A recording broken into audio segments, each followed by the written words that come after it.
ताकि भारत की शिप्स जो ईरान के उस इलाके में है, स्ट्रेट ऑफ हॉर्मुज में है, उसको टारगेट किया जा सके। आज स्ट्रेट ऑफ हॉर्मुज से हमारी 7 से 8 शिप्स आ चुकी है। फिर कांग्रेस पार्टी ने लगातार झूठ फैलाया कि भारत ने ईरान के साथ सारे संबंध तोड़ दिए, जबकि ईरान बोल रहा था कि भारत हमारा अच्छा मित्र है, स्ट्रेट ऑफ हॉर्मुज भी खुला है।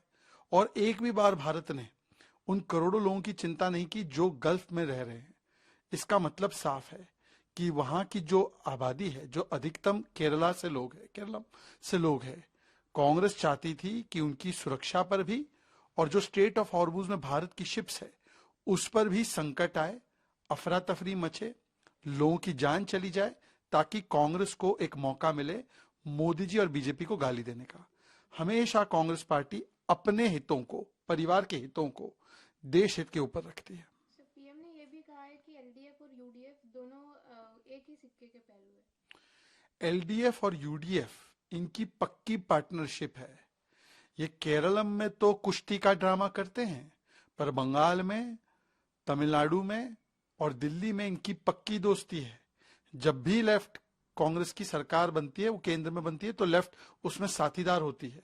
अभी तमिलनाडु में भी साथ में चुनाव लड़ रहे हैं। तो इसका मतलब ये है कि केरलम में तो केवल एलडीएफ और यूडीएफ डब्ल्यूडब्ल्यूएफ कर रहे हैं, मतलब फेक फाइटिंग कर रहे हैं। ये दोनों ही एक ही सिक्के के पहलू है। ये दोनों कम्युनलिज्म के एक सिक्के के दो पहलू हैं। ये दोनों सबरीमला गोल्ड रूट के सिक्के के दो पहलू हैं। ये दोनों मिलकर तुष्टीकरण की राजनीति करते हैं और दोनों मिलकर एंटी नेशनल एलिमेंट्स को सपोर्ट करते हैं। ये दोनों एक ही है। आपने शिवालिक और नंदा देवी का जिक्र किया। आज और एक इंडियन फ्लैग वाला ग्रीन सानवी जो है वो इंडिया लौट आ रहा है, उसने स्ट्रेट ऑफ हॉर्मुज पास कर दिया। देखिए, जैसे जैसे भारत की एक के बाद एक एलपीजी की या एनर्जी लेकर शिप्स स्ट्रेट ऑफ हॉर्मुज पार करते हुए भारत की ओर आ रहे हैं, तो मोदी जी की और देश की जो विदेश नीति है उसकी सफलता पर मुहर तो लग रही है, पर कांग्रेस पार्टी पर कहर बरप रहा है। और कांग्रेस पार्टी को अपना नाम बदल के आईएनसी, इंडियन नेशनल कांग्रेस ने इस्लामाबाद नेशनल कांग्रेस करना चाहिए। ये तो कह रहे थे शिवालिक नंदा देवी भी नहीं आएंगे। शिवालिक आया, नंदा देवी आई, जगवसंत आया, पाइन ग्रास आया, आज ग्रीन सानवी भी आई है, एक्वा टाइटन नाम की शिप भी आई है। ऐसे लगातार स्ट्रेट ऑफ हॉर्मुज भारत के लिए खुला है, ये ईरान ने बोला है। पर कांग्रेस पार्टी लगातार, भारत की एनर्जी सिक्योरिटी तबाह हो गई है, भारत में क्रूड ऑयल की क्राइसिस है, भारत में डोमेस्टिक सिलेंडर की शॉर्टेज है, ये अफरा तफरी फैलाने में लगी हुई थी। आज कमलनाथ ने भी, कांग्रेस पार्टी के नेता ने भी कहा है कि भारत में कोई शॉर्टेज नहीं है, पर पैनिक क्रिएट नहीं करना चाहिए। ये दुख की बात है कि कांग्रेस पार्टी जब भी भारत की कोई सफलता या विजय होता है तो कांग्रेस पार्टी जो है वो बिलबिलाने लगती है। और वो तो कह रही थी कि पाकिस्तान मध्यस्थता कर रहा था। पाकिस्तान की ऐसी स्थिति बन चुकी है, ना ईरान मानने को तैयार है, ना इजराइल मानने को तैयार है। शीशियों में वो पेट्रोल और डीजल बेचने की नौबत आ गई है। वहां पर लगातार पेट्रोल डीजल के दाम बढ़ाए जा रहे हैं। और भारत में जहां पर 10 रुपए एक्साइज ड्यूटी के घटाए गए हैं, वहां पर कांग्रेस पार्टी भारत की नीति को फेल बता रही है।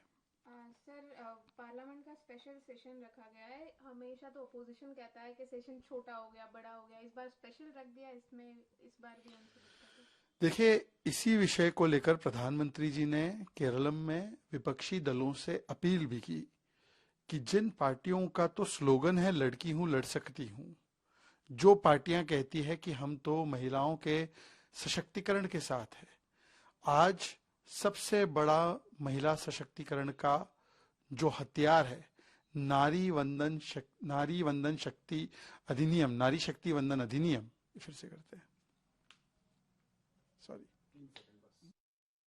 सर, पार्लियामेंट का स्पेशल सेशन होने जा रहा है। हमेशा अपोजिशन कंप्लेन करता है कि सेशन छोटा हो गया, हमें बोलने का मौका नहीं मिला, तो इस बार स्पेशल सेशन रखने से भी अपोजिशन को दिक्कत।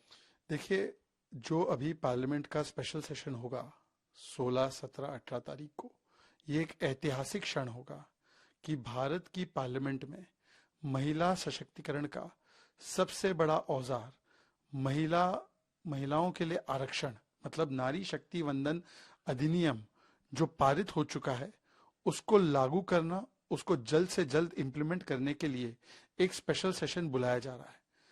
पर ये दुख की बात है कि जब सरकार की ओर से इतनी बड़ी पहल की जा रही है और जब हम महिला सशक्तिकरण की ओर इतना बड़ा कदम उठा रहे हैं, तो आज भी कुछ राजनीतिक दल इस पर बहानेबाजी कर रहे हैं और इस पे अपने आप को किस प्रकार से अलग किया जाए वो देखने का मौका तलाश रहे हैं।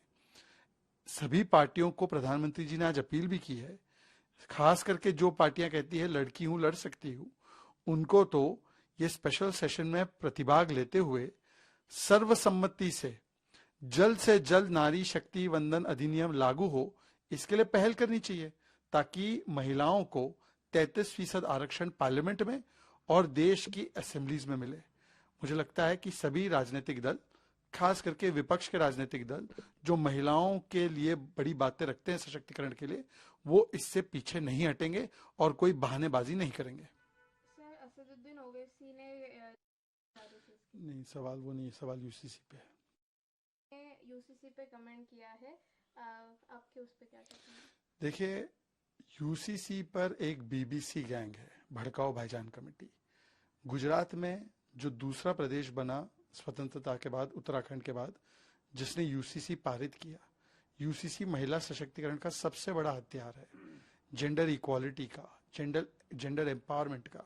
पर जिनकी सोच 1000 साल पुरानी है, ऐसी एआईएमपीएलबी और अब एआईएमपीएलबी के बाद एमआईएम केवल तुष्टीकरण के लिए फिर से एक दक्यानुसी सोच लेकर महिला सशक्तिकरण के इस यूसीसी का विरोध कर रहे हैं। वैसे तो कांग्रेस भी इसका विरोध कर रही है, एसपी भी इसका विरोध कर रही है, तृणमूल कांग्रेस भी विरोध कर रही है, आम आदमी पार्टी भी विरोध कर रही है। और यही से इनको बल मिलता है, क्योंकि ये सारी पार्टियां संविधान की दुहाई देंगे पर यूसीसी जो संविधान में उसका विरोध करेंगे। ये सारी पार्टियां शाह बानू से लेकर शायरा बानू तक कट्टरपंथी मौलानाओं के सामने महिलाओं के अधिकारों का हनन करेंगे। आज सवाल प्रियंका वाड्रा से भी है, सोनिया गांधी से भी है, ओवैसी से भी है जो हिजाब वाली को प्रधानमंत्री बनाना चाहते हैं, ममता बनर्जी से भी है, आम आदमी पार्टी से भी है। यूसीसी के ऊपर आप बीबीसी क्यों बनते हो? सर, शशि थरूर कमलनाथ के बाद आज अश्विनी को आनंद शर्मा, कांग्रेस के नेता ही कांग्रेस के एलओपी मतलब लीडर ऑफ प्रोपेगेंडा के प्रोपेगेंडा को हर रोज ध्वस्त कर रहे हैं और उन्हें सच का आईना दिखा रहे हैं। पहले शशि थरूर जी और मनीष तिवारी ने, उसके बाद आनंद शर्मा जी ने, कमलनाथ जी ने और आज अश्विनी कुमार जी ने जिस प्रकार से राहुल गांधी को एक आईना दिखाने का काम किया है। राहुल गांधी बोलते विदेश नीति फेल हो गई और आनंद शर्मा हो, तिवारी जी हो या अश्विनी जी हो, वो बताते हैं कि हमारी विदेश नीति बहुत ही सराहनीय है, सफल है। जिस प्रकार से हमने अपनी एनर्जी सिक्योरिटी को भी साधने का काम किया और भारतीयों की सुरक्षा को भी देखने का काम किया। वो तो कहते हैं कि हमारी जो पॉलिसी या पोजीशन है वो साइलेंस नहीं है, बल्कि वो स्ट्रेटेजिक क्राफ्टेड स्टेट्सक्राफ्ट है, जिसका असर पूरी दुनिया में दिख रहा है कि तेहरान से लेकर तेल अवीव तक सभी देश भारत के साथ है।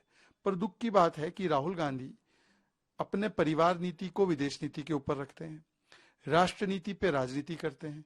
कभी ये झूठ बोलते कि शिवालिक नंदा देवी नहीं आएंगे, वो तो शिप्स आ गए, आज ग्रीन सानवी भी आ गई। फिर बोलते ईरान के साथ भारत की दोस्ती टूट गई, ईरान बोलता है स्ट्रेट ऑफ हॉर्मुज खुला है, भारत मेरा मित्र है। फिर बोलते हैं पाकिस्तान मध्यस्थता कर रहा है, इसको ईरान और इजराइल दोनों ने खारिज कर दिया है। फिर जाकर झूठ फैलाते हैं कि एलपीजी की क्राइसिस है, देश में क्रूड और पेट्रोल की क्राइसिस है, कमलनाथ इसको खारिज करते हैं। तो ये राहुल गांधी केवल बीजेपी विरोध में उतरते उतरते देश विरोध में उतर आते हैं। पर ऑपरेशन सिंदूर में भी इन कांग्रेसी नेताओं ने राहुल को आईना दिखाया था, आज फिर से दिखा रहे, परंतु राहुल गांधी इन पे फतवा जारी ना कर दे।